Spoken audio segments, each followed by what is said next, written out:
Hello students, web technology ਤੇ web development ਤੇ ਚੱਲ ਰਹੀ ਲੈਕਚਰ ਸੀਰੀਜ਼ ਦੇ ਤੀਸਰੇ ਲੈਕਚਰ ਦੇ ਵਿੱਚ ਆਪ ਸਭ ਦਾ ਸਵਾਗਤ ਹੈ। ਇਸ ਸੀਰੀਜ਼ ਦੇ ਦੂਸਰੇ ਲੈਕਚਰ ਦੇ ਵਿੱਚ ਆਪਾਂ ਸਿੱਖਿਆ ਸੀ ਕਿ ਵੈਬ ਪੇਜ ਕਿੰਨੀ ਤਰ੍ਹਾਂ ਦੇ ਹੁੰਦੇ ਹਨ। ਇਸ ਲੈਕਚਰ ਦੇ ਵਿੱਚ ਆਪਾਂ ਸਿੱਖਾਂਗੇ ਵੈਬ ਪੇਜਿਸ ਨੂੰ ਬਣਾਉਣ ਵਾਸਤੇ ਆਪਾਂ ਨੂੰ ਕਿਹੜੀਆਂ ਲੈਂਗੁਏਜਿਸ ਦੀ ਲੋੜ ਪੈਂਦੀ ਹੈ। ਉਹ ਲੈਂਗੁਏਜਿਸ ਨੇ ਕਲਾਇੰਟ ਸਾਈਡ ਸਕ੍ਰਿਪਟਿੰਗ ਲੈਂਗੁਏਜਿਸ ਤੇ ਸਰਵਰ ਸਾਈਡ ਸਕ੍ਰਿਪਟਿੰਗ ਲੈਂਗੁਏਜਿਸ।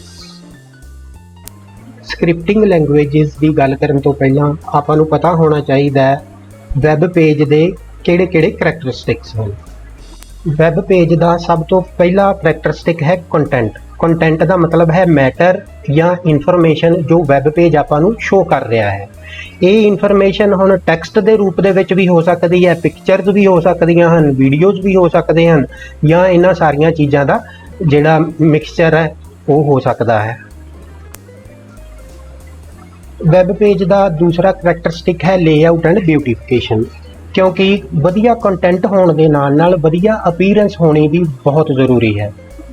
ਜੇਕਰ ਆਪਣੇ ਵੈਬ ਪੇਜ ਦਾ ਕੰਟੈਂਟ ਤਾਂ ਬਹੁਤ ਵਧੀਆ ਹੈ ਪਰ ਉਸ ਦਾ ਥੀਮ, ਉਸ ਦਾ ਜਿਹੜਾ ਕਲਰ ਕੰਬੀਨੇਸ਼ਨ ਹੈ, ਜਿਹੜਾ ਟੈਕਸਟ ਦੀ ਜਾਂ ਪਿਕਚਰਸ ਦੀ ਜਿਹੜਾ ਅਰੇਂਜਮੈਂਟ ਹੈ ਉਹ ਵਧੀਆ ਨਹੀਂ ਹੈਗਾ ਤਾਂ ਆਪਾਂ ਨੂੰ ਵੈਬ ਪੇਜ ਇੰਨਾ ਅਪੀਲ ਨਹੀਂ ਕਰੇਗਾ। ਤੇ ਉਸ ਤੋਂ ਬਾਅਦ ਜਿਹੜਾ ਤੀਸਰਾ ਕਰੈਕਟਰਿਸਟਿਕ ਹੈ ਉਹ ਹੈ ਫੰਕਸ਼ਨੈਲਿਟੀ ਜਾਂ ਬਿਹੇਵੀਅਰ। ਹੁਣ ਵੈਬ ਪੇਜ ਕੀ ਕੰਮ ਕਰ ਰਿਹਾ ਹੈ, ਕਿਉਂਕਿ ਵੈਬ ਪੇਜ ਨੇ ਜਿਹੜੇ ਉਹ ਅਲੱਗ-ਅਲੱਗ ਕੰਮ ਕਰਦੇ ਹਨ। ਕਈ ਵੈਬ ਪੇਜ ਲੌਗਇਨ ਚੈੱਕ ਕਰਦੇ ਹਨ, ਕਈ ਵੈਬ ਪੇਜ ਇਨਫੋਰਮੇਸ਼ਨ ਸ਼ੋ ਕਰਦੇ ਹਨ, ਕਈ ਵੈਬ ਪੇਜ ਆਪਣੇ ਤੋਂ ਡਾਟਾ ਇਨਪੁੱਟ ਕਰਾਉਂਦੇ ਹਨ। ਤਾਂ ਇਹ ਵੈਬ ਪੇਜਿਸ ਦੀ ਅਲੱਗ-ਅਲੱਗ ਫੰਕਸ਼ਨੈਲਿਟੀਜ਼ ਹੁੰਦੀਆਂ ਹਨ। ਤਾਂ ਕੰਟੈਂਟ, ਲੇਆਊਟ ਤੇ ਫੰਕਸ਼ਨੈਲਿਟੀ ਇਹ ਤਿੰਨੇ ਚੀਜ਼ਾਂ ਰਲ ਕੇ ਇੱਕ ਵਧੀਆ ਵੈਬ ਪੇਜ ਬਣਾਉਂਦੇ ਹਨ। ਜੇ ਆਪਾਂ ਕੰਟੈਂਟ ਦੀ ਗੱਲ ਕਰੀਏ ਤਾਂ ਹੁਣ YouTube ਵਾਲਾ ਪੇਜ ਤੁਸੀਂ ਦੇਖ ਰਹੇ ਹੋ, ਇਸ ਦੇ ਵਿੱਚ ਕਾਫੀ ਸਾਰੇ ਵੀਡੀਓਜ਼ ਦੇ ਥੰਬਨੇਲਸ ਨੇਗੇ, ਠੀਕ ਹੈ। ਫਿਰ ਉਹਨਾਂ ਵੀਡੀਓਜ਼ ਦੇ ਬਾਰੇ ਥੱਲੇ ਜਾਣਕਾਰੀ ਹੈ। ਇੱਧਰ ਲੈਫਟ ਸਾਈਡ ਦੇ ਉੱਤੇ ਆਪਣੇ ਕੋਲੇ YouTube ਦਾ ਮੀਨੂ ਹੈ, ਉੱਪਰ YouTube ਦਾ ਆਈਕਨ ਹੈ। ਇਹ ਸਭ ਕੁਝ ਇਸ ਵੈਬ ਪੇਜ ਦਾ ਕੰਟੈਂਟ ਹੈ। ਜਿਵੇਂ ਇੱਕ ਹੋਰ ਵੈਬ ਪੇਜ ਹੈ ਪੰਜਾਬ ਨੈਸ਼ਨਲ ਬੈਂਕ ਦਾ, ਇਸ ਦੇ ਵਿੱਚ ਇੱਕ ਪਿਕਚਰ ਲੱਗੀ ਹੈ, ਇੱਧਰ ਕੁਝ ਟੈਕਸਟ ਲਿਖਿਆ ਹੋਇਆ ਹੈ, ਇੱਧਰ ਯੂਜ਼ਰ ID ਆਪਣੇ ਤੋਂ ਮੰਗ ਰਹੇ ਹਨ। ਇਹ ਸਭ ਇਸ ਪੇਜ ਦਾ ਕੰਟੈਂਟ ਹੈ।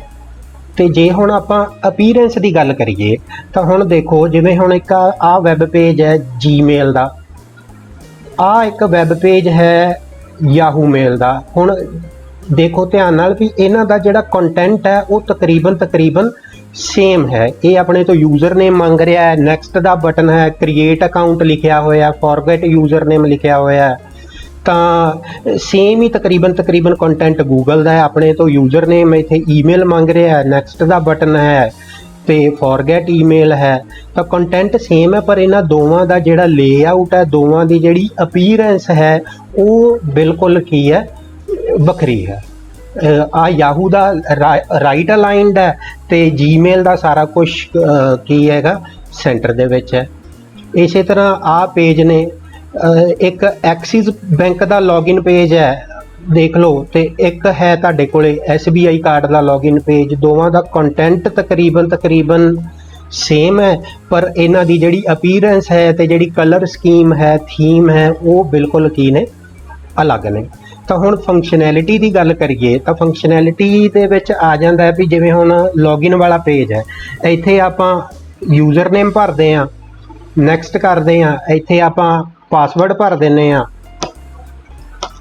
ਤਾਂ ਇਹ ਪਾਸਵਰਡ ਚੈੱਕ ਕਰਕੇ ਆਪਣੀ ਈਮੇਲ ਹੈ ਜਿਹੜੀ ਉਹ ਓਪਨ ਹੋ ਜਾਏਗੀ ਜੇ ਪਾਸਵਰਡ ਸਹੀ ਹੋਇਆ। ਤੇ ਜੇਕਰ ਆਪਾਂ ਯੂਜ਼ਰ ਨੇਮ ਭਰਿਆ ਜੋ ਗਲਤ ਹੈ ਤਾਂ ਆਪਣੇ ਕੋਲੇ ਮੈਸੇਜ ਆ ਜਾਏਗਾ ਵੀ and could not find Google account, ਠੀਕ ਹੈ। ਤਾਂ ਇਹ ਇਹਨਾਂ ਵੈਬ ਪੇਜਿਸ ਦੀ ਫੰਕਸ਼ਨੈਲਿਟੀ ਹੈ। ਇੱਕ ਹੋਰ ਐਗਜ਼ਾਮਪਲ ਹੈ ਗੂਗਲ। ਆਪਾਂ ਗੂਗਲ ਤੇ ਕੁਝ ਵੀ ਸਰਚ ਕਰਦੇ ਹਾਂ ਤਾਂ ਆਪਾਂ ਇੱਥੇ ਸਰਚ ਬਾਕਸ ਦੇ ਵਿੱਚ ਜਿਹੜੀ ਚੀਜ਼ ਆਪਾਂ ਸਰਚ ਕਰਨੀ ਹੈ ਉਹਦੇ ਬਾਰੇ ਆਪਾਂ ਕੁਝ ਕੀਵਰਡਸ ਲਿਖਦੇ ਹਾਂ ਤਾਂ ਉਹਨਾਂ ਕੀਵਰਡਸ ਦੇ ਨਾਲ ਰਿਲੇਟਡ ਜਿੰਨੇ ਵੀ ਲਿੰਕ ਗੂਗਲ ਨੂੰ ਮਿਲਦੇ ਹਨ ਉਹਨਾਂ ਦੀ ਲਿਸਟ ਆਪਾਂ ਨੂੰ ਸ਼ੋ ਕਰ ਦਿੰਦਾ ਹੈ। ਤਾਂ ਇਹ google.com ਦੀ ਫੰਕਸ਼ਨੈਲਿਟੀ ਹੈ। ਤਾਂ ਇਸ ਤਰ੍ਹਾਂ ਦੇ ਵੈਬ ਪੇਜ ਜਿਨ੍ਹਾਂ ਦੇ ਵਿੱਚ ਕੰਟੈਂਟ ਵੀ ਵਧੀਆ ਹੋਵੇ ਤੇ ਉਹਨਾਂ ਦੀ ਅਪੀਅਰੈਂਸ ਤੇ ਆਊਟਲੁੱਕ ਹੈ ਜਿਹੜੀ ਉਹ ਵੀ ਵਧੀਆ ਹੋਵੇ ਤੇ ਉਹਨਾਂ ਦੇ ਵਿੱਚ ਕਿਸੇ ਤਰ੍ਹਾਂ ਦੀ ਫੰਕਸ਼ਨੈਲਿਟੀ ਵੀ ਹੋਵੇ। ਤਾਂ ਇਸ ਤਰ੍ਹਾਂ ਦੇ ਵੈਬ ਪੇਜ ਬਣਾਉਣ ਲਈ ਆਪਾਂ ਨੂੰ ਕਿਹੜੀਆਂ ਟੈਕਨੋਲੋਜੀਜ਼ ਜਾਂ ਲੈਂਗੁਏਜਿਸ ਦੀ ਜ਼ਰੂਰਤ ਹੈ। ਤਾਂ ਆਪਾਂ ਨੂੰ ਲੋੜ ਪਏਗੀ ਕਲਾਇੰਟ ਸਾਈਡ ਸਕ੍ਰਿਪਟਿੰਗ ਲੈਂਗੁਏਜਿਸ ਦੀ ਤੇ ਸਰਵਰ ਸਾਈਡ ਸਕ੍ਰਿਪਟਿੰਗ ਲੈਂਗੁਏਜਿਸ ਦੀ। ਜਿਵੇਂ ਕਿ ਤੁਹਾਨੂੰ ਪਹਿਲਾਂ ਦੱਸਿਆ ਹੈ ਵੀ ਜਿਹੜੇ ਅੱਜ ਕੱਲ੍ਹ ਦੇ ਵੈਬ ਪੇਜ ਹੁੰਦੇ ਹਨ ਉਹ ਕਿਸੇ ਇੱਕ ਟੈਕਨੋਲੋਜੀ ਜਾਂ ਇੱਕ ਲੈਂਗੁਏਜ ਦੇ ਨਾਲ ਨਹੀਂ ਬਣਦੇ। ਉਹਨਾਂ ਦੇ ਵਿੱਚ ਕਈ ਸਾਰੀਆਂ ਲੈਂਗੁਏਜਿਸ ਦਾ ਜਿਹੜਾ ਕੋਡ ਹੈ ਉਹ ਯੂਜ਼ ਹੁੰਦਾ ਹੈ। ਤਾਂ ਕਈ ਸਾਰੀਆਂ ਲੈਂਗੁਏਜਿਸ ਸਰਵਰ ਸਾਈਡ ਦੀਆਂ ਹੁੰਦੀਆਂ ਹਨ, ਕਈ ਸਾਰੀਆਂ ਲੈਂਗੁਏਜਿਸ ਕਲਾਇੰਟ ਸਾਈਡ ਦੀਆਂ ਹੁੰਦੀਆਂ ਹਨ। ਤਾਂ ਕਲਾਇੰਟ ਸਾਈਡ ਦਾ ਜਿਹੜਾ ਕੋਡ ਹੈ ਉਹ ਕੀ ਹੁੰਦਾ? ਕਲਾਇੰਟ ਸਾਈਡ ਦੇ ਕੋਡ ਦਾ ਮਤਲਬ ਹੈ ਉਹ ਵਾਲਾ ਕੋਡ ਜਿਹੜਾ ਯੂਜ਼ਰ ਦੇ ਡਿਵਾਈਸ ਦੇ ਉੱਤੇ ਐਗਜ਼ੀਕਿਊਟ ਹੋਵੇ। ਯਾਨੀ ਕਿ ਜੇ ਆਪਾਂ ਯੂਜ਼ ਕਰ ਰਹੇ ਹਾਂ, ਕੋਈ ਮੋਬਾਈਲ ਯੂਜ਼ ਕਰ ਰਹੇ ਹਾਂ ਤਾਂ ਮੋਬਾਈਲ ਦੇ ਉੱਪਰ ਉਹ ਐਗਜ਼ੀਕਿਊਟ ਹੋਏਗਾ। ਜੇ ਲੈਪਟਾਪ ਯੂਜ਼ ਕਰ ਰਹੇ ਹਾਂ ਤਾਂ ਲੈਪਟਾਪ ਦੇ ਉੱਤੇ ਐਗਜ਼ੀਕਿਊਟ ਹੋਏਗਾ। ਜੇ ਕੋਈ ਪੀਸੀ ਯੂਜ਼ ਕਰ ਰਹੇ ਹਾਂ ਤਾਂ ਪੀਸੀ ਦੇ ਉੱਤੇ ਐਗਜ਼ੀਕਿਊਟ ਹੋਏਗਾ। ਇਸ ਕੋਡ ਨੂੰ ਐਗਜ਼ੀਕਿਊਟ ਕਿਹੜੇ ਸੌਫਟਵੇਅਰ ਕਰਦੇ ਹਨ? ਇਸ ਕੋਡ ਨੂੰ ਐਗਜ਼ੀਕਿਊਟ ਕਰਦੇ ਹਨ ਵੈਬ ਬਰਾਊਜ਼ਰ। ਵੈਬ ਸਰਵਰ ਤੋਂ ਇੰਟਰਨੈਟ ਦੇ ਜ਼ਰੀਏ ਕਲਾਇੰਟ ਸਾਈਡ ਕੋਡ ਪ੍ਰਾਪਤ ਕਰਦੇ ਹਨ ਤੇ ਫਿਰ ਉਹਨਾਂ ਨੂੰ ਰਨ ਕਰਦੇ ਹਨ। ਵੈਬਸਾਈਟ ਦੇ ਉਹ ਹਿੱਸੇ ਜਿਹੜੇ ਯੂਜ਼ਰ ਨੂੰ ਦਿਸਦੇ ਹਨ ਜਾਂ ਜਿਨ੍ਹਾਂ ਦੇ ਨਾਲ ਯੂਜ਼ਰ ਇੰਟਰੈਕਟ ਕਰਦਾ ਹੈ ਉਹਨਾਂ ਸਾਰੇ ਪਾਰਟਸ ਦੀ ਜਿਹੜੀ ਕੋਡਿੰਗ ਹੈ ਉਹ ਕਲਾਇੰਟ ਸਾਈਡ ਲੈਂਗੁਏਜਿਸ ਯੂਜ਼ ਕਰਕੇ ਕੀਤੀ ਜਾਂਦੀ ਹੈ। ਕਲਾਇੰਟ ਸਾਈਡ ਕੋਡ ਨੂੰ ਫਰੰਟ ਐਂਡ ਕੋਡ ਵੀ ਕਿਹਾ ਜਾਂਦਾ ਹੈ। ਹੁਣ ਗੱਲ ਕਰਦੇ ਹਾਂ ਆਪਾਂ ਕਲਾਇੰਟ ਸਾਈਡ ਸਕ੍ਰਿਪਟਿੰਗ ਲੈਂਗੁਏਜਿਸ ਦੀ, ਜਾਂ ਉਹ ਵਾਲੀਆਂ ਲੈਂਗੁਏਜਿਸ ਜਿਹੜੀਆਂ ਕਲਾਇੰਟ ਸਾਈਡ ਕੋਡ ਹੈ ਜਿਹੜਾ ਵੈਬ ਪੇਜ ਦਾ ਉਹ ਲਿਖਣ ਦੇ ਕੰਮ ਆਉਂਦੀਆਂ ਹਨ। ਤਾਂ ਉਹਨਾਂ ਦੇ ਵਿੱਚੋਂ ਸਭ ਤੋਂ ਪਹਿਲੇ ਨੰਬਰ 'ਤੇ ਹੈ HTML hyper text markup language. ਇਸ ਨੂੰ ਲੈਂਗੁਏਜ ਆਫ ਦਾ ਵੈਬ ਵੀ ਕਿਹਾ ਜਾਂਦਾ ਹੈ ਕਿਉਂਕਿ ਇਹ ਸਭ ਤੋਂ ਬੇਸਿਕ ਲੈਂਗੁਏਜ ਹੈ ਜਿਹੜੀ ਆਪਾਂ ਨੂੰ ਆਉਣੀ ਚਾਹੀਦੀ ਹੈ ਵੈਬ ਪੇਜ ਬਣਾਉਣ ਵਾਸਤੇ। ਕਿਉਂਕਿ ਬਰਾਊਜ਼ਰ ਨੂੰ ਜੋ ਇੰਟਰਨੈਟ ਤੋਂ ਕੰਟੈਂਟ ਆ ਰਿਹਾ ਹੈ ਉਸ ਕੰਟੈਂਟ ਦਾ ਕੀ ਕਰਨਾ ਹੈ ਬਰਾਊਜ਼ਰ ਨੇ, ਇਹ ਉਸ ਨੂੰ HTML ਦੱਸਦੀ ਹੈ। ਵੀ ਫੋਰ ਐਗਜ਼ਾਮਪਲ ਜਿਵੇਂ ਟੈਕਸਟ ਆ ਰਿਹਾ ਹੈ ਇੰਟਰਨੈਟ ਤੋਂ, ਵੈਬ ਸਰਵਰ ਨੇ ਟੈਕਸਟ ਭੇਜਿਆ ਤਾਂ ਉਸ ਟੈਕਸਟ ਦੇ ਕਿਹੜੇ ਪੋਰਸ਼ਨ ਨੂੰ ਲਿਸਟ ਦੇ ਰੂਪ ਦੇ ਵਿੱਚ ਸ਼ੋਅ ਕਰਨਾ ਹੈ, ਕਿਹੜੇ ਟੈਕਸਟ ਨੂੰ ਪੈਰਾਗ੍ਰਾਫ ਦੇ ਰੂਪ ਦੇ ਵਿੱਚ ਸ਼ੋਅ ਕਰਨਾ ਹੈ, ਕਿਹੜੇ ਟੈਕਸਟ ਨੂੰ ਹੈਡਿੰਗ ਦੇ ਰੂਪ ਦੇ ਵਿੱਚ ਸ਼ੋਅ ਕਰਨਾ ਹੈ, ਕਿਹੜੇ ਟੈਕਸਟ ਨੂੰ ਟੇਬਲ ਦੇ ਰੂਪ ਦੇ ਵਿੱਚ ਸ਼ੋਅ ਕਰਨਾ ਹੈਗਾ। ਤਾਂ ਇਹ ਸਭ ਕੁਝ ਵੈਬ ਬਰਾਊਜ਼ਰ ਨੂੰ ਕੌਣ ਦੱਸਦਾ ਹੈ? HTML। ਕਿਹੜਾ ਟੈਕਸਟ ਬੋਲਡ ਕਰਨਾ ਹੈ, ਇਟੈਲਿਕ ਕਰਨਾ ਹੈ, ਬੇਸਿਕ ਲੈਵਲ ਦੀ ਜਿਹੜੀ ਫਾਰਮੈਟਿੰਗ ਹੈ ਉਹ ਵੀ HTML ਦੇ ਵਿੱਚ ਆਪਾਂ ਕਰ ਸਕਦੇ ਹਾਂ। ਵੈਬ ਪੇਜ ਦੇ ਉੱਪਰ ਡਾਟਾ ਇਨਪੁੱਟ ਕਰਨ ਦੀ ਫੈਸਿਲਿਟੀ ਵੀ HTML ਹੀ ਆਪਾਂ ਨੂੰ ਪ੍ਰੋਵਾਈਡ ਕਰਦੀ ਹੈ। ਜਿਵੇਂ ਕਿ ਤੁਹਾਨੂੰ ਪਹਿਲਾਂ ਦੱਸਿਆ ਹੈ ਕੰਟੈਂਟ ਦੇ ਨਾਲ ਜਿਹੜੀ ਵੈਬ ਪੇਜ ਦੀ ਅਪੀਅਰੈਂਸ ਹੈ ਉਹ ਵੀ ਬਹੁਤ ਜ਼ਰੂਰੀ ਹੁੰਦੀ ਹੈ। ਤਾਂ ਜਿਹੜੀ ਵੈਬ ਪੇਜ ਦੀ ਅਪੀਅਰੈਂਸ ਕਹਿ ਲਓ, ਚਾਹੇ ਉਸ ਨੂੰ ਪ੍ਰੈਜੈਂਟੇਸ਼ਨ ਕਹਿ ਲਓ, ਚਾਹੇ ਉਸ ਨੂੰ ਲੇਆਊਟ ਕਹਿ ਲਓ, ਇਹ ਸਭ ਕੁਝ ਡਿਸਕ੍ਰਾਈਬ ਕਰਨ ਵਾਸਤੇ ਜਿਹੜੀ ਲੈਂਗੁਏਜ ਦੀ ਜ਼ਰੂਰਤ ਪੈਂਦੀ ਹੈ ਉਸ ਨੂੰ ਕਹਿੰਦੇ ਹਨ CSS ਕਾਸਕੇਡ ਸਟਾਈਲ ਸ਼ੀਟਸ। ਇਸ ਦੇ ਵਿੱਚ ਆਪਾਂ ਵੈਬ ਪੇਜ ਦੇ ਜਿੰਨੇ ਵੀ ਐਲੀਮੈਂਟਸ ਨੇ ਜਿਵੇਂ ਕਿ ਟੈਕਸਟ ਹੈ, ਇਮੇਜਿਸ ਹੈ, ਉਹਨਾਂ ਸਾਰਿਆਂ ਦੀ ਆਪਾਂ ਫਾਰਮੈਟਿੰਗ ਸੈੱਟ ਕਰ ਸਕਦੇ ਹਾਂ। ਜਿਹੜੀ ਪੇਜ ਦਾ ਥੀਮ ਹੈ ਉਹ CSS ਦੇ ਵਿੱਚ ਬਣਦਾ ਹੈ। ਤੇ ਇਸ ਤੋਂ ਬਿਨਾਂ ਜਿਹੜੇ ਰਿਸਪੌਂਸਿਵ ਵੈਬ ਪੇਜ ਨੇ ਜਿਨ੍ਹਾਂ ਦੇ ਵਿੱਚ ਕੰਟੈਂਟ ਆਟੋਮੈਟਿਕਲੀ ਅਰੇਂਜ ਹੋ ਜਾਂਦਾ ਸਕਰੀਨ ਸਾਈਜ਼ ਜਾਂ ਡਿਵਾਈਸ ਜਾਂ ਬਰਾਊਜ਼ਰ ਦੇ ਅਕੋਰਡਿੰਗਲੀ, ਉਹ ਵਾਲੇ ਵੈਬ ਪੇਜ ਬਣਾਉਣ ਵਾਸਤੇ ਵੀ CSS ਦੀ ਜ਼ਰੂਰਤ ਹੈ ਜਿਹੜੀ ਉਹ ਪੈਂਦੀ ਹੈ।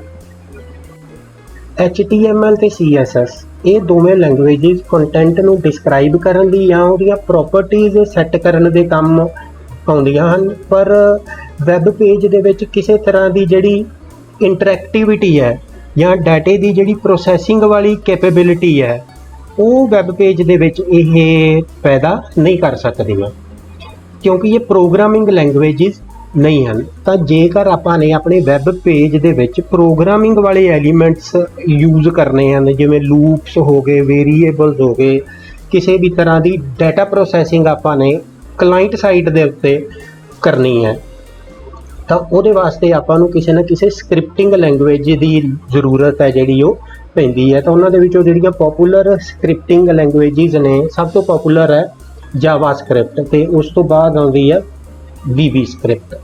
ਸਕ੍ਰਿਪਟਿੰਗ ਲੈਂਗੁਏਜਸ ਦੀ ਮਦਦ ਦੇ ਨਾਲ ਆਪਾਂ ਆਪਣੇ ਵੈਬ ਪੇਜਸ ਨੂੰ ਇੰਟਰੈਕਟਿਵ ਤੇ ਕੁਝ ਹੱਦ ਤੱਕ ਡਾਇਨਾਮਿਕ ਬਣਾ ਸਕਦੇ ਹਾਂ। ਇਹਨਾਂ ਦੇ ਨਾਲ ਆਪਾਂ ਜਿਵੇਂ ਕੋਈ ਵੀ ਯੂਜ਼ਰ ਕੋਈ ਵੀ ਈਵੈਂਟ ਜਨਰੇਟ ਕਰਦਾ ਹੈ, ਯਾਨੀ ਕਿ ਕਿਸੇ ਬਟਨ ਤੇ ਕਲਿੱਕ ਕਰਦਾ ਹੈ ਜਾਂ ਕਿਸੇ ਕੀ ਨੂੰ ਪ੍ਰੈਸ ਕਰਦਾ ਹੈ ਜਾਂ ਮਾਊਸ ਨੂੰ ਮੂਵ ਕਰਦਾ ਹੈ, ਤਾਂ ਆਪਾਂ ਉਹਨਾਂ ਈਵੈਂਟਸ ਨੂੰ ਟਰੈਪ ਕਰਕੇ ਉਹਨਾਂ ਦੇ ਅਕੋਰਡਿੰਗਲੀ ਜਿਹੜਾ ਐਕਸ਼ਨ ਹੈ ਉਹ ਪਲਾਨ ਕਰ ਸਕਦੇ ਹਾਂ। ਤੇ ਇਹ ਕਲਾਇੰਟ ਸਾਈਡ ਦੇ ਉੱਤੇ ਜਿਹੜੇ HTML ਦੇ ਐਲੀਮੈਂਟਸ ਨੇ, ਜਿਵੇਂ ਪਿਕਚਰ ਚੇਂਜ ਕਰਨੀ ਹੈ ਕੋਈ ਮਾਊਸ ਦੀ ਮੂਵਮੈਂਟ ਦੇ ਨਾਲ, ਤਾਂ ਉਹ HTML ਦੇ ਐਲੀਮੈਂਟਸ ਨੂੰ ਆਪਾਂ ਜਾਵਾਸਕ੍ਰਿਪਟ ਦੀ ਮਦਦ ਦੇ ਨਾਲ ਚੇਂਜ ਕਰ ਸਕਦੇ ਹਾਂ। ਜਾਂ ਸਰਵਰ ਦੇ ਉੱਪਰ ਡਾਟਾ ਭੇਜਣ ਤੋਂ ਪਹਿਲਾਂ ਵੈਲੀਡੇਟ ਕਰਨਾ ਵੀ ਆਪਾਂ ਨੇ ਕੋਈ ਯੂਜ਼ਰ ਨੇਮ ਐਂਟਰ ਨਹੀਂ ਕੀਤਾ, ਤਾਂ ਡਾਟਾ ਆਪਾਂ ਨੇ ਸਰਵਰ ਨੂੰ ਹੁਣ ਸੈਂਡ ਕਰਨ ਲਈ ਕਮਾਂਡ ਦੇਤੀ, ਪਰ ਕਿਉਂਕਿ ਯੂਜ਼ਰ ਨੇਮ ਸਰਵਰ ਨੂੰ ਚਾਹੀਦਾ ਆਪਣੀ ਪ੍ਰੋਸੈਸਿੰਗ ਵਾਸਤੇ ਤੇ ਯੂਜ਼ਰ ਨੇਮ ਆਪਾਂ ਐਂਟਰ ਨਹੀਂ ਕੀਤਾ, ਤਾਂ ਉਸ ਦੀ ਜਿਹੜੀ ਵੈਲੀਡੇਸ਼ਨ ਹੈ ਵੀ ਡਾਟਾ ਉਦੋਂ ਤੱਕ ਸਰਵਰ ਕੋਲ ਜਾਏ ਹੀ ਨਾ ਜਦੋਂ ਤੱਕ ਬੰਦਾ ਯੂਜ਼ਰ ਨੇਮ ਐਂਟਰ ਨਹੀਂ ਕਰਦਾ। ਤਾਂ ਇਸ ਤਰ੍ਹਾਂ ਦੀ ਜਿਹੜੀ ਫੰਕਸ਼ਨੈਲਿਟੀ ਹੈ ਵੈਬ ਪੇਜ ਨੂੰ, ਉਹ ਜਿਹੜੀ ਸਕ੍ਰਿਪਟਿੰਗ ਲੈਂਗੁਏਜ ਹੈ ਜਿਵੇਂ ਜਾਵਾਸਕ੍ਰਿਪਟ ਉਹ ਪ੍ਰੋਵਾਈਡ ਕਰਦੀ ਹੈ। ਇਸ ਤੋਂ ਬਿਨਾਂ ਕੁਕੀਜ਼ ਯੂਜ਼ਰ ਅਥੈਂਟੀਕੇਸ਼ਨ ਵਾਸਤੇ ਵਰਤੀਆਂ ਜਾਂਦੀਆਂ ਹਨ, ਉਹ ਬਣਾਉਣ ਵਾਸਤੇ ਵੀ ਸਕ੍ਰਿਪਟਿੰਗ ਲੈਂਗੁਏਜ ਦੀ ਲੋੜ ਹੁੰਦੀ ਹੈ। ਤੇ ਵੈਬ ਪੇਜ ਦੇ ਵਿੱਚ ਸਪੈਸ਼ਲ ਇਫੈਕਟਸ ਤੇ ਐਨੀਮੇਸ਼ਨ ਦੇਣ ਦੇ ਵਿੱਚ ਵੀ ਜਿਹੜੀਆਂ ਸਕ੍ਰਿਪਟਿੰਗ ਲੈਂਗੁਏਜਸ ਨੇ ਉਹਨਾਂ ਦੀ ਜ਼ਰੂਰਤ ਪੈਂਦੀ ਹੈ। ਤਾਂ ਇਹ ਕੁਝ ਕੰਮ ਨੇ ਜਿਹੜੇ ਆਪਾਂ ਸਕ੍ਰਿਪਟਿੰਗ ਲੈਂਗੁਏਜਸ ਦੇ ਜ਼ਰੀਏ ਕਲਾਇੰਟ ਸਾਈਡ ਦੇ ਉੱਤੇ ਕਰ ਸਕਦੇ ਹਾਂ। ਇਹ ਇੱਕ ਐਗਜ਼ਾਮਪਲ ਸਿੰਪਲ ਵੈਬ ਪੇਜ ਦੀ ਹੈ ਜਿਸ ਦੇ ਵਿੱਚ ਇਕੱਲੀ HTML ਯੂਜ਼ ਹੋਈ ਹੈ। ਇਸ ਦੀ ਕੋਡਿੰਗ ਤੁਸੀਂ ਦੇਖ ਸਕਦੇ ਹੋ ਇਸ ਟਾਈਮ ਸਕਰੀਨ ਦੇ ਉੱਤੇ। ਤਾਂ ਹੁਣ ਸਿੰਪਲ ਇੱਕ ਕੱਲਾ HTML ਦੇ ਐਲੀਮੈਂਟਸ ਆਪਾਂ ਸਿਰਫ ਯੂਜ਼ ਕਰਕੇ ਇਹ ਵੈਬ ਪੇਜ ਬਣਾਇਆ, ਜਿਸ ਦੇ ਵਿੱਚ ਇੱਕ ਹੈਡਿੰਗ ਲਿਆ ਤੇ ਇੱਕ ਆਪਾਂ ਨੇ ਪੈਰਾਗ੍ਰਾਫ ਲਿਆ। ਹੁਣ ਇਸ ਦੇ ਵਿੱਚ ਕਿਸੇ ਵੀ ਤਰ੍ਹਾਂ ਦਾ ਸਟਾਈਲ ਹੈ ਜਿਹੜਾ ਲੇਆਊਟ ਪ੍ਰੈਜੈਂਟੇਸ਼ਨ ਅਪੀਅਰੈਂਸ ਹੈ ਜਿਹੜੀ ਉਹ ਨਹੀਂ ਹੈ। ਤਾਂ ਹੁਣ ਇਸ ਦੇ ਵਿੱਚ ਆਪਾਂ CSS ਐਡ ਕਰ ਦਿੰਨੇ ਆ। ਹੁਣ ਜਿਹੜੀ ਕੋਡਿੰਗ ਮੈਂ ਇਸ ਦੇ ਵਿੱਚ ਪੇਸਟ ਕਰਨ ਲੱਗਾ, ਇਹ CSS ਦੀ ਕੋਡਿੰਗ ਹੈ ਸਾਰੀ। ਸਟਾਈਲ ਸ਼ੁਰੂ ਹੋ ਰਿਹਾ ਟੈਗ, ਇੱਥੇ ਸਟਾਈਲ ਟੈਗ ਖਤਮ ਹੋ ਰਿਹਾ ਹੈ। ਇਸ ਦੇ ਅੰਦਰ ਜੋ ਵੀ ਤੁਸੀਂ ਕੋਡ ਦੇਖ ਰਹੇ ਹੋ ਇਹ ਸਾਰਾ CSS ਦਾ ਕੋਡ ਹੈ। ਤਾਂ ਹੁਣ ਆਪਣੇ ਵੈਬ ਪੇਜ ਦੇ ਵਿੱਚ ਦੋ ਟੈਕਨੋਲੋਜੀਜ਼ ਨੇ ਜਿਹੜੀਆਂ ਉਹ ਇਨਕੋਰਪੋਰੇਟ ਹੋ ਗਈਆਂ, ਇੱਕ HTML ਤੇ ਇੱਕ CSS ਸਟਾਈਲ ਸ਼ੀਟ। ਤਾਂ ਹੁਣ ਜਦੋਂ ਆਪਾਂ ਸਿੰਪਲ HTML ਦੇ ਵਿੱਚ CSS ਮਿਕਸ ਕਰ ਦਿੰਨੇ ਆ, ਤਾਂ ਫਿਰ ਦੇਖੋ ਵੈਬ ਪੇਜ ਦੀ ਅਪੀਅਰੈਂਸ ਹੈ, ਜਿਹੜੀ ਵੈਬ ਪੇਜ ਦੀ ਅਪੀਅਰੈਂਸ ਚੇਂਜ ਹੋ ਗਈ। ਉਸ ਨੂੰ ਇੱਕ ਤਰ੍ਹਾਂ ਦਾ ਜਿਹੜਾ ਥੀਮ ਹੈ ਉਹ ਮਿਲ ਗਿਆ, ਅਲੱਗ-ਅਲੱਗ ਕਲਰ ਯੂਜ਼ ਹੋਣ ਲੱਗ ਗਏ, ਫੌਂਟਸ ਅਲੱਗ-ਅਲੱਗ ਯੂਜ਼ ਹੋਣ ਲੱਗ ਗਏ, ਫੌਂਟ ਦੇ ਜਿਹੜੇ ਕਲਰਸ ਨੇਗੇ ਜਾਂ ਸਟਾਈਲ ਨੇ ਜਿਹੜੇ ਉਹ ਚੇਂਜ ਹੋ ਗਏ। ਇਹ ਸਾਰਾ ਕੁਝ ਆਪਾਂ ਡਿਫਾਈਨ ਕੰਟੈਂਟ ਆਪਾਂ ਨੇ ਡਿਸਕ੍ਰਾਈਬ ਕੀਤਾ HTML ਦੇ ਵਿੱਚ, ਤੇ ਜਿਹੜੀ ਫਾਰਮੈਟਿੰਗ ਹੈ ਕੰਟੈਂਟ ਦੀ ਜਾਂ ਥੀਮ ਹੈ ਉਹ ਡਿਫਾਈਨ ਕੀਤਾ ਆਪਾਂ ਨੇ CSS ਦੇ ਵਿੱਚ।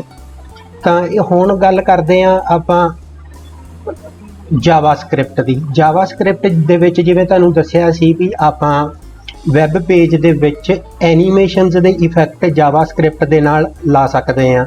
ਤਾਂ ਜਿਵੇਂ ਹੁਣ ਮੈਂ ਟ੍ਰੇਨ ਦੇ ਉੱਪਰ ਕਲਿੱਕ ਕਰਦਾ, ਟ੍ਰੇਨ ਦੀ ਪਿਕਚਰ ਦੇ ਉੱਪਰ, ਤਾਂ ਇਹ ਮੂਵ ਕਰਨ ਲੱਗ ਜਾਂਦੀ ਹੈ। ਤਾਂ ਇਸ ਦੀ ਕੋਡਿੰਗ ਹੈ ਜਿਹੜੀ ਉਹ ਜਾਵਾਸਕ੍ਰਿਪਟ ਦੇ ਵਿੱਚ ਹੋਈ ਹੈ।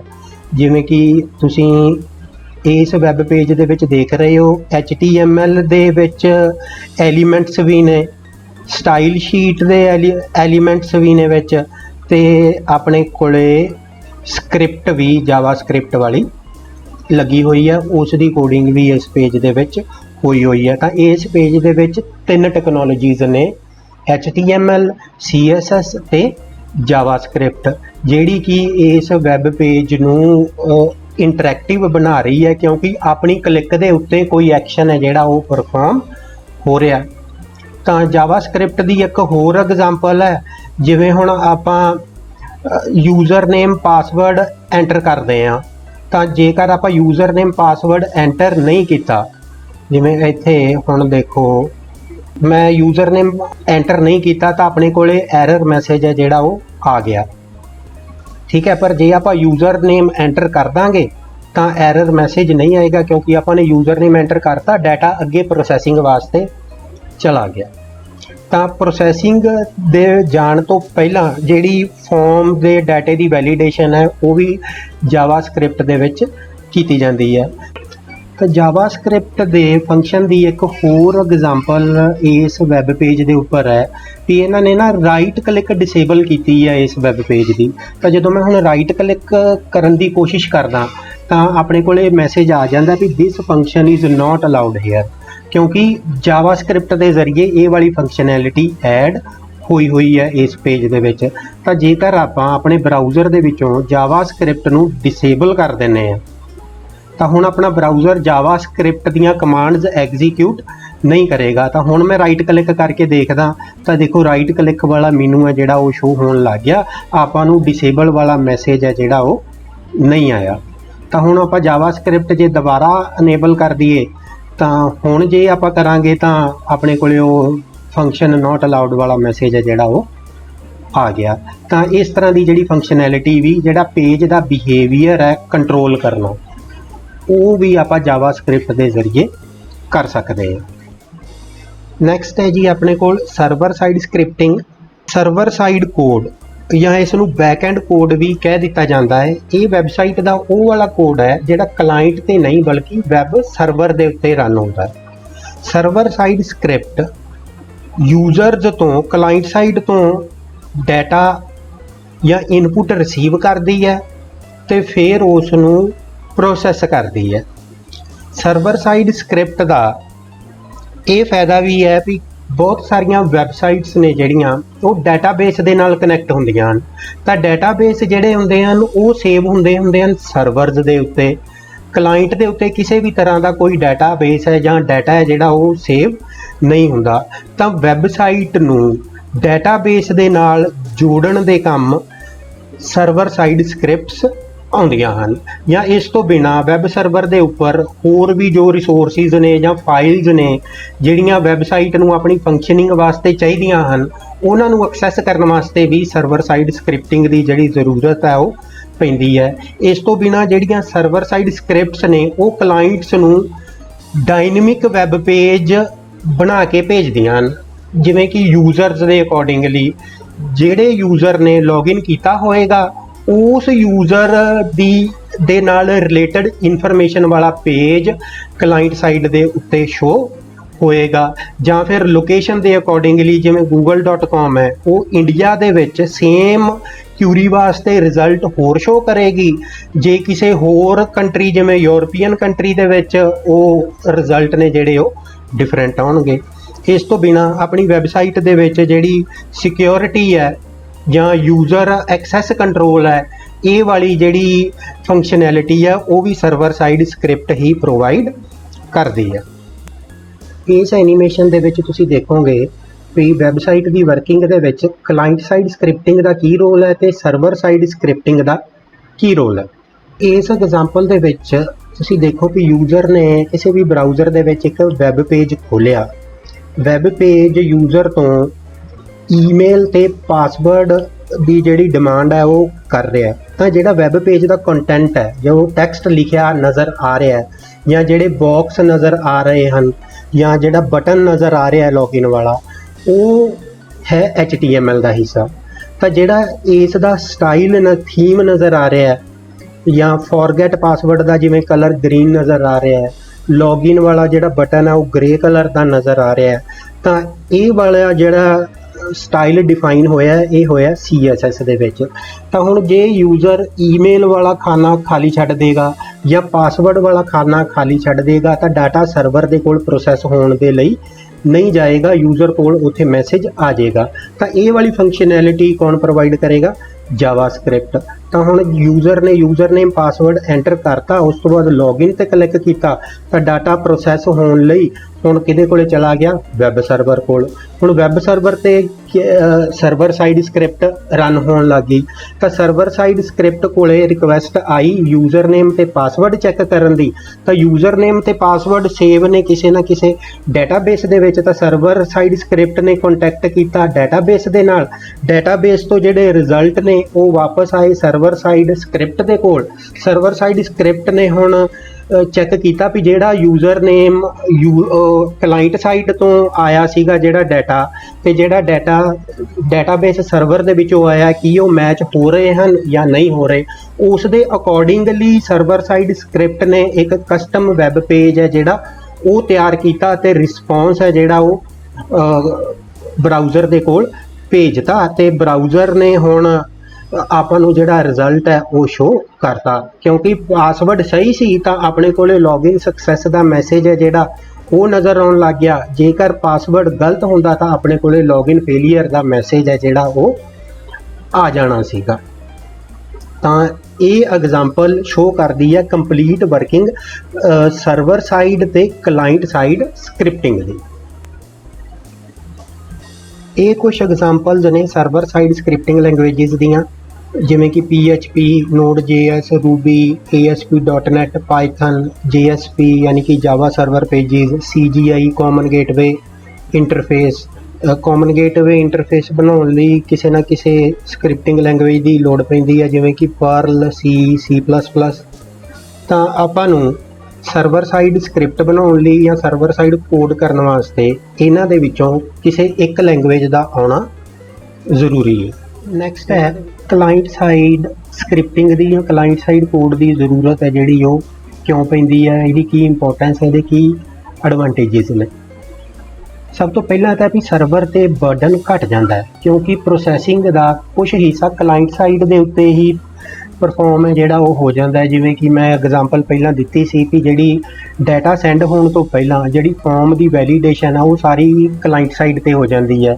ਤਾਂ ਫਾਰਮ ਵੈਲੀਡੇਸ਼ਨ ਕਰਨ ਦਾ ਜਿਹੜਾ ਬਰਡਨ ਹੈ ਉਹ ਵੈਬ ਸਰਵਰ ਤੇ ਨਹੀਂ ਪੈਂਦਾ, ਤਾਂ ਵੈਬ ਸਰਵਰ ਦਾ ਜਿਹੜਾ ਕੰਮ ਹੈ ਉਹ ਘਟ ਜਾਂਦਾ ਹੈ, ਜਿਸ ਕਰਕੇ ਉਹ ਹੋਰ ਰਿਕੁਐਸਟ ਨੇ ਜਿਹੜੀਆਂ ਉਹਨਾਂ ਨੂੰ ਹੈਂਡਲ ਕਰ ਸਕਦਾ ਹੈ। ਤੇ ਇਸ ਦੇ ਨਾਲ ਹੀ ਵੀ ਜਿਹੜਾ ਯੂਜ਼ਰ ਦਾ ਐਕਸਪੀਰੀਅੰਸ ਹੈ ਉਹ ਵੀ ਵਧੀਆ ਹੁੰਦਾ ਹੈ ਤੇ ਵੈਬਸਾਈਟ ਦੀ ਪਰਫਾਰਮੈਂਸ ਵੀ ਜਿਹੜੀ ਆ ਉਹ ਤੇਜ਼ ਨਜ਼ਰ ਆਉਂਦੀ ਹੈ, ਕਿਉਂਕਿ ਜਿਹੜੀ ਪ੍ਰੋਸੈਸਿੰਗ ਹੈ ਉਹ ਕਲਾਇੰਟ ਸਾਈਡ ਤੇ ਹੀ ਹੋ ਜਾਂਦੀ ਹੈ। ਸਰਵਰ ਕੋਲ ਜਾਣ ਦੀ ਜ਼ਰੂਰਤ ਹੈ ਜਿਹੜੀ ਉਹ ਨਹੀਂ ਪੈਂਦੀ, ਵੀ ਜਿਹੜਾ ਟਾਈਮ ਹੈ ਰਸਤੇ ਦੇ ਵਿੱਚ ਨੈਟਵਰਕ ਦੇ ਵਿੱਚ ਲੱਗਣਾ ਸੀ ਉਹ ਬਚ ਜਾਂਦਾ ਹੈਗਾ। ਤੇ ਇਸ ਦੇ ਨਾਲ ਜਿਹੜੇ ਪ੍ਰੋਗਰਾਮਰ ਨੇ ਉਹ ਜਿਹੜੀ ਵੈਬਸਾਈਟ ਦੀ ਜਿਹੜੀ ਲੁੱਕ ਹੈ ਤੇ ਜਿਹੜਾ ਬਿਹੇਵੀਅਰ ਹੈ ਉਹਨੂੰ ਜ਼ਿਆਦਾ ਵਧੀਆ ਤਰੀਕੇ ਦੇ ਨਾਲ ਕੰਟਰੋਲ ਕਰ ਸਕਦੇ ਹਨ। ਤੇ ਵੈਬਸਾਈਟ ਦੇ ਉੱਤੇ ਕਈ ਤਰ੍ਹਾਂ ਦੇ ਜਿਹੜੇ ਵਧੀਆ ਇਫੈਕਟ ਨੇ, ਜਿਵੇਂ ਐਨੀਮੇਸ਼ਨਸ ਨੇ, ਉਹ ਲਾਏ ਜਾ ਸਕਦੇ ਹਨ। ਤੇ ਜਿਵੇਂ ਕਿ ਪਹਿਲਾਂ ਹੀ ਮੈਂ ਤੁਹਾਨੂੰ ਦੱਸਿਆ ਵੀ ਡਾਟਾ ਵੈਲੀਡੇਸ਼ਨ ਕਰਨ ਦੇ ਵਿੱਚ ਵੀ ਜਿਹੜੀ ਹੈ ਉਹ ਕਲਾਇੰਟ ਸਾਈਡ ਸਕ੍ਰਿਪਟ ਹੈ ਜਿਹੜੀ ਉਹ ਮਦਦ ਕਰਦੀਆਂ ਨੇ। ਹੁਣ ਇਸ ਦੇ ਨਾਲ ਕਲਾਇੰਟ ਸਾਈਡ ਸਕ੍ਰਿਪਟ ਦੀਆਂ ਕਈ ਸਾਰੀਆਂ ਲਿਮਿਟੇਸ਼ਨਸ ਨੇ, ਕਈ ਸਾਰੀਆਂ ਡਰਾਬੈਕਸ ਨੇ। ਜਿਵੇਂ ਕਿ ਸਾਰੇ ਬਰਾਊਜ਼ਰ ਕਲਾਇੰਟ ਸਾਈਡ ਸਕ੍ਰਿਪਟ ਨੂੰ ਜਿਹੜਾ ਸਪੋਰਟ ਨਹੀਂ ਕਰਦੇ, ਤਾਂ ਜਿਹੜੇ ਬਰਾਊਜ਼ਰ ਜਾਵਾ ਸਕ੍ਰਿਪਟ ਨੂੰ ਸਪੋਰਟ ਨਹੀਂ ਕਰਦੇ ਤਾਂ ਉਸ ਬਰਾਊਜ਼ਰ ਦੇ ਉੱਤੇ ਜਿਹੜੀ ਵੈਬਸਾਈਟ ਦੀ ਜਾਵਾ ਸਕ੍ਰਿਪਟ ਵਾਲੀ ਫੰਕਸ਼ਨੈਲਿਟੀ ਆ ਉਹ ਪਰਫਾਰਮ ਨਹੀਂ ਹੋ ਸਕਦੀ। ਜਿਹੜੇ ਅੱਡ ਬਰਾਊਜ਼ਰ ਨੇ ਉਹ ਜਿਹੜੇ ਸਕ੍ਰਿਪਟਸ ਨੇ ਉਹਨਾਂ ਨੂੰ ਅੱਡ ਤਰੀਕੇ ਦੇ ਨਾਲ ਸਪੋਰਟ ਕਰਦੇ ਨੇ, ਯਾਨੀ ਕਿ HTML ਜਾਂ CSS ਦੇ ਵਿੱਚ ਕੋਈ ਐਲੀਮੈਂਟ ਆਪਾਂ ਨੇ ਡਿਫਾਈਨ ਕੀਤੇ ਹੈ ਤਾਂ ਕਿਸੇ ਬਰਾਊਜ਼ਰ ਦੇ ਵਿੱਚ ਉਸ ਦੀ ਲੁੱਕ ਹੋਰ ਤਰ੍ਹਾਂ ਦੀ ਹੋਏਗੀ, ਕਿਸੇ ਦੂਜੇ ਬਰਾਊਜ਼ਰ ਦੇ ਵਿੱਚ ਉਸ ਦੀ ਲੁੱਕ ਹੈ ਜਿਹੜੀ ਉਹ ਹੋਰ ਤਰ੍ਹਾਂ ਦੀ ਹੋਏਗੀ। ਤੇ ਜੇਕਰ ਕਲਾਇੰਟ ਹੈ ਜਿਹੜਾ ਯੂਜ਼ਰ ਹੈ ਉਹ ਜਾਵਾ ਸਕ੍ਰਿਪਟ ਨੂੰ ਡਿਸੇਬਲ ਕਰਦੇ, ਜਿਵੇਂ ਮੈਂ ਤੁਹਾਨੂੰ ਪਹਿਲਾਂ ਕਰਕੇ ਦਿਖਾਇਆ ਸੀਗਾ ਉਹ ਰਾਈਟ ਕਲਿੱਕ ਵਾਲੀ ਐਗਜ਼ਾਮਪਲ ਦੇ ਵਿੱਚ, ਤਾਂ ਜਿਹੜੀ ਵੈਬਸਾਈਟ ਦੀ ਜਿਹੜੀ ਫੰਕਸ਼ਨਿੰਗ ਹੈ ਉਹ ਖਰਾਬ ਹੋ ਸਕਦੀ ਹੈ। ਕਲਾਇੰਟ ਸਾਈਡ ਦੀਆਂ ਜਿਹੜੀਆਂ ਸਕ੍ਰਿਪਟਸ ਨੇਗੀਆਂ ਉਹ ਡਾਟਾਬੇਸ ਦੇ ਨਾਲ ਕਨੈਕਟੀਵਿਟੀ ਸਥਾਪਿਤ ਨਹੀਂ ਕਰ ਸਕਦੀਆਂ, ਉਹਦੇ ਵਾਸਤੇ ਸਰਵਰ ਸਾਈਡ ਸਕ੍ਰਿਪਟਿੰਗ ਦੀ ਜ਼ਰੂਰਤ ਹੈ ਜਿਹੜੀ ਉਹ ਪਏਗੀ। ਤਾਂ ਜਾਂ ਹੋਰ ਰਿਸੋਰਸਿਸ ਨੇ ਜਿਹੜੇ ਸਰਵਰ ਦੇ ਉੱਤੇ ਪਏ ਨੇ, ਜਿਵੇਂ ਕੋਈ ਫਾਈਲਸ ਨੇ ਜਿਹੜੀਆਂ ਵੈਬਸਾਈਟ ਨੂੰ ਚਾਹੀਦੀਆਂ ਨੇ, ਤਾਂ ਉਹਦੇ ਵਾਸਤੇ ਵੀ ਕਲਾਇੰਟ ਸਾਈਡ ਸਕ੍ਰਿਪਟਿੰਗ ਕੋਈ ਮਦਦ ਨਹੀਂ ਕਰ ਸਕਦੀ। ਤੇ ਇਸ ਤੋਂ ਬਿਨਾਂ ਜਿਹੜਾ ਸੋਰਸ ਕੋਡ ਹੈ ਕਲਾਇੰਟ ਸਾਈਡ ਦਾ ਉਹ ਯੂਜ਼ਰਸ ਦੇਖ ਸਕਦੇ ਹੈ। ਤਾਂ ਜਿਹੜੇ ਵੀ ਪ੍ਰੋਗਰਾਮਰ ਨੇ ਜਿਹੜੀ ਵੈਬਸਾਈਟ ਡਿਵੈਲਪ ਕੀਤੀ ਹੈਗੀ ਤਾਂ ਉਹਦਾ ਜਿਹੜਾ HTML ਵਾਲਾ ਹਿੱਸਾ ਤੇ CSS ਵਾਲਾ ਹਿੱਸਾ ਤੇ ਜਾਵਾ ਸਕ੍ਰਿਪਟ ਵਾਲਾ ਹਿੱਸਾ ਉਹ ਬਰਾਊਜ਼ਰਸ ਦੇ ਜ਼ਰੀਏ ਯੂਜ਼ਰਸ ਦੇਖ ਸਕਦੇ ਹੈ। ਤੇ ਜਿਹੜੀ ਕਲਾਇੰਟ ਸਾਈਡ ਸਕ੍ਰਿਪਟਸ ਨੇਗੀਆਂ ਜਿਵੇਂ ਕਿ ਜਾਵਾ ਸਕ੍ਰਿਪਟ ਹੋ ਗਈ, ਉਹ ਯੂਜ਼ਰਸ ਦੀ ਸਿਕਿਉਰਿਟੀ ਵਾਸਤੇ ਵੀ ਪ੍ਰੋਬਲਮ ਪੈਦਾ ਕਰ ਸਕਦੀਆਂ ਨੇ, ਕਿਉਂਕਿ ਉਹਨਾਂ ਨੇ ਕਲਾਇੰਟ ਸਾਈਡ ਦੇ ਉੱਤੇ ਰਨ ਹੋਣਾ ਹੁੰਦਾ ਹੈ। ਤਾਂ ਕਲਾਇੰਟ ਸਾਈਡ ਦੇ ਜਿਹੜੇ ਰਿਸੋਰਸਿਸ ਨੇ ਜਾਂ ਜਿਹੜਾ ਕੋਈ ਅਹਿਮ ਡਾਟਾ ਹੈਗਾ ਉਹ ਉਹਨਾਂ ਦੇ ਅੱਗੇ ਐਕਸਪੋਜ਼ ਹੁੰਦਾ ਹੈ। ਤਾਂ ਜਿਹੜੀਆਂ ਗਲਤ ਇੰਟੈਂਟ ਦੇ ਨਾਲ ਬਣੀਆਂ ਹੋਈਆਂ ਸਕ੍ਰਿਪਟਸ ਨੇਗੀਆਂ ਉਹ ਯੂਜ਼ਰਸ ਦਾ ਜਿਹੜਾ ਸੈਂਸਿਟਿਵ ਡਾਟਾ ਹੈਗਾ ਉਹ ਚੋਰੀ ਕਰਕੇ ਵੀ ਨੈੱਟ ਦੇ ਉੱਤੇ ਸੈਂਡ ਕਰ ਸਕਦੀਆਂ ਹਨ। ਇਹ ਇੱਕ ਵੈਬ ਪੇਜ ਦਾ ਕੋਡ ਹੈ ਜਿਹੜਾ ਕਿਸੇ ਪ੍ਰੋਗਰਾਮਰ ਨੇ ਬਣਾਇਆ ਹੈ। ਤਾਂ ਹੁਣ ਉਹ ਵੈਬ ਪੇਜ ਰਨ ਕੀਤਾ ਬਰਾਊਜ਼ਰ ਦੇ ਵਿੱਚ, ਤਾਂ ਹੁਣ ਆਪਾਂ ਵਿਊ ਪੇਜ ਸੋਰਸ ਦੇ ਵਿੱਚ ਜਾ ਕੇ ਉਹ ਸੇਮ ਕੋਡ ਹੈ ਜਿਹੜਾ ਉਹ ਦੇਖ ਸਕਦੇ ਹਾਂ। ਯਾਨੀ ਕਿ ਜਿਹੜਾ ਕਲਾਇੰਟ ਸਾਈਡ ਵਾਲਾ ਕੋਡ ਹੈ HTML, ਸਟਾਈਲ ਸ਼ੀਟ ਤੇ ਜਾਵਾਸਕ੍ਰਿਪਟ, ਉਸ ਨੂੰ ਜਿਹੜੇ ਯੂਜ਼ਰਸ ਨੇਗੇ ਉਹ ਦੇਖ ਸਕਦੇ ਨੇ। ਹੁਣ ਗੱਲ ਕਰਦੇ ਹਾਂ ਸਰਵਰ ਸਾਈਡ ਕੋਡਿੰਗ ਦੇ ਐਡਵਾਂਟੇਜਸ ਦੀ। ਸਭ ਤੋਂ ਪਹਿਲਾ ਐਡਵਾਂਟੇਜ ਹੈ ਐਕਸੈਸਿਬਿਲਿਟੀ, ਕਿਉਂਕਿ ਕਿਸੇ ਕਲਾਇੰਟ ਮਸ਼ੀਨ ਦੇ ਉੱਤੇ ਡਿਪੈਂਡੈਂਸ ਨਹੀਂ ਹੁੰਦੀ ਤੇ ਸਾਰਾ ਕੁਝ ਸਰਵਰ ਤੇ ਪਿਆ ਹੁੰਦਾ ਹੈਗਾ, ਤੇ ਸਰਵਰ ਨੂੰ ਜਦੋਂ ਮਰਜ਼ੀ ਇੰਟਰਨੈਟ ਦੇ ਜ਼ਰੀਏ ਕਿਸੇ ਵੀ ਬਰਾਊਜ਼ਰ ਜਾਂ ਕਿਸੇ ਵੀ ਡਿਵਾਈਸ ਤੋਂ ਕਨੈਕਟ ਕੀਤਾ ਜਾ ਸਕਦਾ ਹੈ। ਤਾਂ ਸਾਰਿਆਂ ਨੂੰ ਵੈਬਸਾਈਟ ਦੀ ਜਿਹੜੀ ਅਵੇਲੇਬਿਲਿਟੀ ਹੈ ਉਹ ਰਹਿੰਦੀ ਹੈ ਹਰ ਜਗ੍ਹਾ ਦੇ ਉੱਤੇ। ਤੇ ਮੈਨੇਜੇਬਿਲਿਟੀ, ਇਹਦਾ ਮਤਲਬ ਵੀ ਇਹ ਹੈ ਕਿਉਂਕਿ ਵੀ ਜਿਹੜਾ ਸਾਰਾ ਕੋਡ ਹੈ ਉਹ ਇੱਕ ਜਗ੍ਹਾ ਦੇ ਉੱਤੇ ਸਰਵਰ ਦੇ ਉੱਤੇ ਹੁੰਦਾ ਹੈ, ਉੱਥੇ ਹੀ ਉਸਨੇ ਰਨ ਹੋਣਾ ਹੁੰਦਾ ਹੈ, ਤੇ ਇੱਕ ਜਗ੍ਹਾ ਤੇ ਹੋਣ ਕਰਕੇ ਉਸ ਨੂੰ ਚੇਂਜ ਕਰਨਾ ਵੀ ਸੌਖਾ ਹੈ, ਤੇ ਇਸ ਤਰ੍ਹਾਂ ਉਸ ਨੂੰ ਕੋਡ ਨੂੰ ਮੈਨੇਜ ਕਰਨਾ ਈਜ਼ੀ ਹੁੰਦਾ ਹੈ। ਤੇ ਸਿਕਿਉਰਿਟੀ ਦਾ ਮਤਲਬ ਹੈ ਵੀ ਕਿਉਂਕਿ ਜਿਹੜਾ ਸੋਰਸ ਕੋਡ ਹੈ ਉਹ ਸਰਵਰ ਦੇ ਉੱਤੇ ਰਨ ਹੋਣਾ ਹੈ ਤੇ ਕਲਾਇੰਟ ਦੇ ਕੋਲੇ ਉਹ ਸੋਰਸ ਕੋਡ ਨਹੀਂ ਜਾ ਸਕਦਾ, ਤਾਂ ਇਸ ਕਰਕੇ ਕੋਡ ਦੀ ਜਿਹੜੀ ਆ ਉਹ ਸਿਕਿਉਰਿਟੀ ਰਹਿੰਦੀ ਹੈ। ਤੇ ਨਾਲ ਦੀ ਨਾਲ ਸਰਵਰ ਸਾਈਡ ਸਕ੍ਰਿਪਟਿੰਗ ਨੂੰ ਯੂਜ਼ ਕਰਕੇ ਆਪਾਂ ਯੂਜ਼ਰਸ ਨੂੰ ਔਥੈਂਟੀਕੇਟ ਕਰ ਸਕਦੇ ਹਾਂ, ਉਹਨਾਂ ਦਾ ਯੂਜ਼ਰ ਨੇਮ ਪਾਸਵਰਡ ਚੈੱਕ ਕਰਕੇ ਤੇ ਉਹਨਾਂ ਦਾ ਐਕਸੈਸ ਕੰਟਰੋਲ ਹੈ ਜਿਹੜਾ ਉਹ ਕੀਤਾ ਜਾ ਸਕਦਾ ਹੈਗਾ। ਕਿਉਂਕਿ ਜਿਹੜਾ ਸਾਰਾ ਕੋਡ ਹੈ ਉਹ ਸਰਵਰ ਦੇ ਉੱਤੇ ਹੀ ਹੈ, ਵੈਬਸਾਈਟ ਸਰਵਰ ਦੇ ਉੱਪਰ ਹੀ ਇੰਸਟਾਲ ਹੈ, ਤਾਂ ਉਸ ਦੇ ਨਾਲ ਜਿੰਨੇ ਮਰਜ਼ੀ ਕਲਾਇੰਟ ਜੋੜ ਕੇ ਉਹ ਵੈਬਸਾਈਟ ਖੋਲ ਕੇ ਦੇਖ ਸਕਦੇ ਹੈ। ਇਸ ਨੂੰ ਕਹਿੰਦੇ ਆ ਸਕੇਲੇਬਿਲਿਟੀ। ਤੁਸੀਂ ਸਕਰੀਨ ਦੇ ਉੱਪਰ ਇੱਕ ਵੈਬ ਪੇਜ ਦੇਖ ਰਹੇ ਹੋ ਜਿਸ ਦੇ ਵਿੱਚ PHP ਦਾ ਕੋਡ ਵੀ ਹੈ, ਯਾਨੀ ਕਿ ਸਰਵਰ ਸਾਈਡ ਉੱਤੇ ਰਨ ਹੋਣ ਵਾਲਾ ਕੋਡ ਵੀ ਹੈ, ਤੇ HTML ਦਾ ਕੋਡ ਵੀ ਹੈ, ਯਾਨੀ ਕਿ ਕਲਾਇੰਟ ਸਾਈਡ ਉੱਤੇ ਰਨ ਹੋਣ ਵਾਲਾ ਕੋਡ ਵੀ ਹੈ। ਵਿੱਚ HTML ਦਾ ਕੋਡ ਹੈ, ਵਿੱਚ PHP ਦਾ ਕੋਡ। ਤਾਂ ਇਸ ਨੂੰ ਹੁਣ ਆਪਾਂ ਬਰਾਊਜ਼ਰ ਦੇ ਉੱਤੇ ਰਨ ਕਰਕੇ ਦੇਖਦੇ ਹਾਂ। ਆਹ ਪੇਜ ਹੈ ਜਿਹੜਾ ਉਹ ਰਨ ਹੋ ਰਿਹਾ ਹੈ। ਤਾਂ ਹੁਣ ਜਦੋਂ ਆਪਾਂ ਇਸ ਦਾ ਸੋਰਸ ਕੋਡ ਚੈੱਕ ਕਰਦੇ ਹਾਂ ਤਾਂ ਇਹਦੇ ਵਿੱਚ ਦੇਖੋ ਸਿਰਫ HTML ਵਾਲਾ ਕੋਡ ਹੈ ਜਿਹੜਾ ਉਹ ਨਜ਼ਰ ਆਏਗਾ, PHP ਵਾਲਾ ਕੋਡ ਨਜ਼ਰ ਨਹੀਂ ਆਏਗਾ, ਕਿਉਂਕਿ ਸਰਵਰ ਤੋਂ ਸਿਰਫ ਕਲਾਇੰਟ ਸਾਈਡ ਵਾਲਾ ਕੋਡ ਹੀ ਬਰਾਊਜ਼ਰ ਦੇ ਕੋਲ ਜਾਂਦਾ ਹੈ। ਜਿਹੜਾ ਸਰਵਰ ਵਾਲਾ ਕੋਡ ਹੈ ਉਹ ਸਰਵਰ ਦੇ ਉੱਪਰ ਹੀ ਰਨ ਹੁੰਦਾ ਹੈ। ਹੁਣ ਗੱਲ ਕਰਦੇ ਹਾਂ ਸਰਵਰ ਸਾਈਡ ਸਕ੍ਰਿਪਟਿੰਗ ਦੀਆਂ ਲਿਮਿਟੇਸ਼ਨਸ ਦੀ।